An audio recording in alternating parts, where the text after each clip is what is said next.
Un très bon film, avec de bons effets spéciaux. L'histoire était pas mal. Voilà. Et le fait que ce soit Tom Cruise qui reprenne le rôle à 18 ans après? Je trouve qu'il est pas mal là-dedans. Il est vraiment bien, c'est un rôle pour lui. Je pense. Qu'est-ce qui vous a fait venir le voir? Parce que c'était le reboot de La Momie ou c'était parce que c'était Tom Cruise?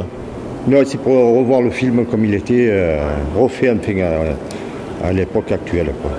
Et Tom Cruise aussi, parce que j'aime bien l'acteur. Il est sympathique. Il a une tête sympathique, il mêle un peu le comique et le sérieux. Il y a une très très belle scène avec l'avion. Oui, mais enfin un peu irréaliste. Ça a été vraiment un peu réaliste. Je pense que quand il y a un crash d'avion comme ça ne se passait pas comme ça.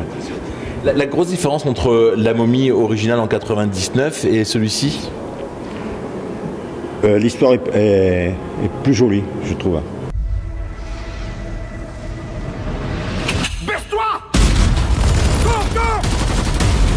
Oh non, on va crever!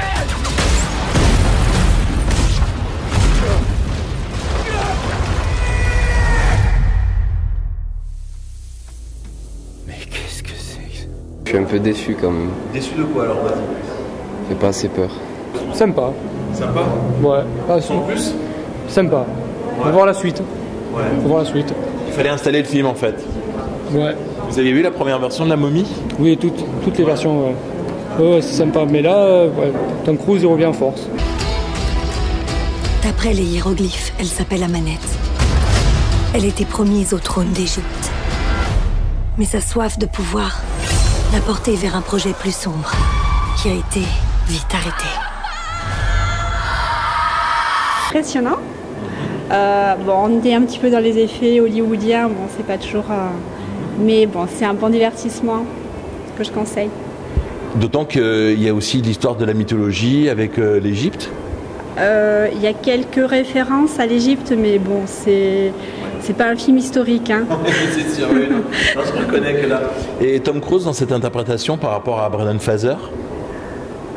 La Momie numéro 1. Oui, moi j'ai quand même une préférence pour la première Momie.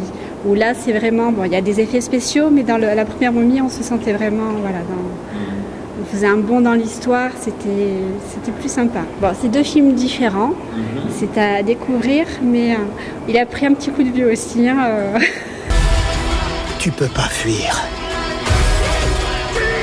ni te cacher. Elle a des projets pour toi.